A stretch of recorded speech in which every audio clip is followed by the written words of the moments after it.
नमस्कार साथियों, welcome to daily 6 PM class. इस क्लास में हम आज MCQ सीरीज़ का लेक्चर नंबर 158 डिस्कस करेंगे। क्वेश्चन नंबर फर्स्ट है, महावंश के अनुसार तृतीय बौद्ध संगति के उपरांत विभिन्न देशों में धर्म प्रचारक दूत भेजे गए। इस संदर्भ में निम्नलिखित में से कौन सा युग्म सही सुमेलित नहीं है? ए है मध्यंतिक, तो मध्यंतिक के सामने है कश्मीर तथा गंधार में, जो कि सही है। मध्यंतिक को कश्मीर तथा गंधार में भेजा गया था। बी है मध्यम, मध्यम के सामने है हिमालय क्षेत्र, हिमालय देश, जो कि सही है। मध्यम को हिमालय देश भेजा गया था। सी है महाधर्म रक्षित, इसके सामने है यवन देश, जो कि गलत है। महाधर्म रक्षित को भेजा गया था महाराष्ट्र वाले क्षेत्र में, तो सी गलत हो गया। डी है महेंद्र तथा संघमित्रा, इनको श्रीलंका भेजा गया था, ये सही है। तो हमको गलत पेयर चूज करना था, तो इसमें सी ऑप्शन जो है गलत है। ठीक है, तो ये हमारा आंसर हो गया। क्वेश्चन नंबर 2 है, अशोक के किस स्तंभ पर 4 सिंह पीठ टिकाए बैठे हैं तथा इस पर एक चक्र दिखाया गया है जो धर्म चक्र को रेखांकित करता है? तो ये है सारनाथ का, यह है सारनाथ वाला स्तंभ। ठीक है, सारनाथ। तो इसमें 4 सिंह पीठ टिकाए हुए बैठे हैं, तो अशोक के सारनाथ वाले स्तंभ पर 4 सिंह पीठ टिकाए बैठे हैं। ओके, ठीक है, तो इसमें सी ऑप्शन हमारा आंसर हो गया। क्वेश्चन नंबर 3 है, अशोक के किस स्तंभ इस अभिलेख पर औरंगजेब का भी एक अभिलेख उत्कीर्ण है? तो ये अभिलेख है लोरिया नंदनगढ़, लोरिया नंदनगढ़, ऑप्शन ए। इस स्तंभ अभिलेख पर औरंगजेब का भी एक अभिलेख उत्कीर्ण है।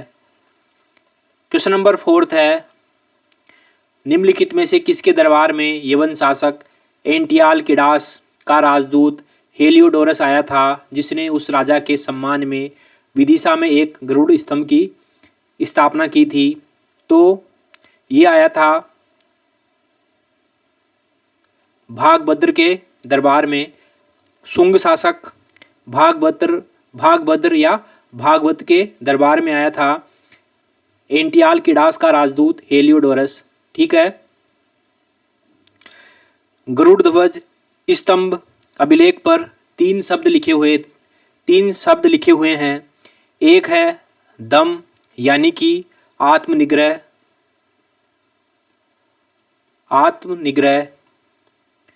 एक है त्याग और एक है अपरमाद। तो ये 3 शब्द लिखे हुए हैं। ठीक है, गरुड़ ध्वज स्तंभ पर। क्वेश्चन नंबर 5 है, शुंगों की दूसरी राजधानी निम्नलिखित में से कौन सी थी? तो जो शुंगों की प्रथम राजधानी थी वह थी पाटलिपुत्र और दूसरी राजधानी थी विदिशा, दूसरी राजधानी विदिशा थी।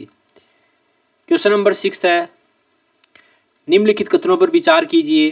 पहला है, वह शक शासक रुद्रदमन का समकालीन था। इसमें 4 स्टेटमेंट दिए हुए हैं और फिर पूछा है कि ये किस शासक के बारे में बात कर रहे हैं। तो पहला है, वह शक शासक रुद्रदमन का समकालीन था।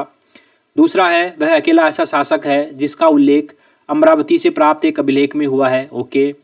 तीसरा है, उसके कुछ सिक्कों पर 2 पतवारों वाले जहाज का चित्र बना हुआ है।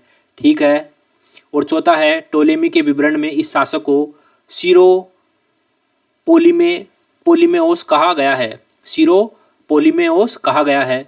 तो ये जो चारों सूचनाएं हैं, ये सूचनाएं जो है वशिष्ठिपुत्र पुलमई के ऊपर सटीक बैठती है।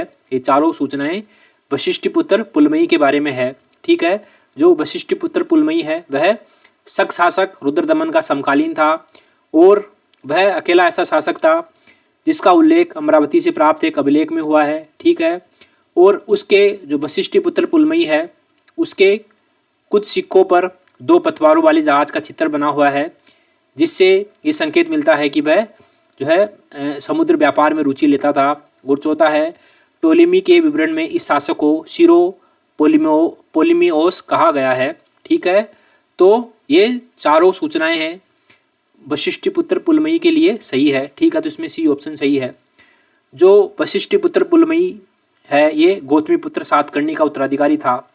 ठीक है, और जो वशिष्ठपुत्र पुलमयी है इसने दक्षिणापथेश्वर की उपाधि भी ली थी, दक्षिणापथेश्वर। ओके,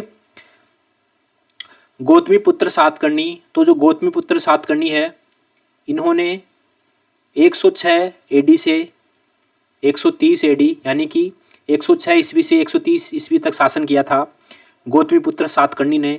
और सातवाहनों का ये सबसे प्रसिद्ध एवं प्रतापी राजा था। ओके, सातकर्णी प्रथम, तो जो सातकर्णी प्रथम है ये सातवाहनों का जो है प्रथम प्रसिद्ध राजा था। और यज्ञश्री सातकर्णी, तो जो यज्ञश्री सातकर्णी है इसके बाद सातवाहनों का जो है पतन होना आरंभ हो गया था। क्वेश्चन नंबर 7 है निम्नलिखित में से कौन से कथन सत्य है। पहला है वाकाटक राज्य के संस्थापक सातवाहनों के अधीन बरार के स्थानीय शासक थे। एकदम सही बात है। वाकाटक राज्य के संस्थापक जिनका नाम है विंध्य शक्ति, तो विंध्य शक्ति के जो पूर्वज थे, विंध्य शक्ति के जो पूर्वज थे वे सातवाहनों के अधीन जो है बरार के स्थानीय शासक थे। ठीक है, तो पहला सही हो गया। दूसरा है वाकाटक सम्राट ब्राह्मण धर्म के पोषक थे, जो कि सही बात है, सही बात है। तीसरा है वाकाटकों की एक शाखा नागपुर तथा दूसरी शाखा वत्सगुल्मा में स्थापित हुई, ये भी सही बात है। और चौथा है वाकाटक वंश के रुद्रसेन द्वितीय का विवाह चंद्रगुप्त द्वितीय की पुत्री प्रभावती गुप्त से हुआ था, तो ये भी सही बात है। तो इसमें डी ऑप्शन हमारा आंसर हो जाएगा। चारों सूचनाएं सही है। क्वेश्चन नंबर 8 है मावदा या डी क्या था। तो मावदा या डी क्या था, तो मध्यकाल में मावदा या डी गांव को कहा जाता था और मावदा की छोटी छोटी बस्तियों को नागला कहा जाता था। ठीक है, तो मावदा की छोटी छोटी बस्तियों को नागला कहा जाता था। ठीक है, मध्यकाल में मावदा या डी गांव को कहा जाता था और मावदा की छोटी छोटी बस्तियों को नागला कहा जाता था। तो इसमें हमारा बी ऑप्शन आंसर हो जाएगा। क्वेश्चन नंबर 9 है मुगल काल में मकतब क्या था। तो मुगल काल में मकतब होता था प्रारंभिक शिक्षा का केंद्र, प्रारंभिक शिक्षा का केंद्र, और अधिकांशतः ये व्यक्तिगत खर्चों पर ही चलाया जाता था। और जो मदरसा उच्च शिक्षा का केंद्र हुआ करता था।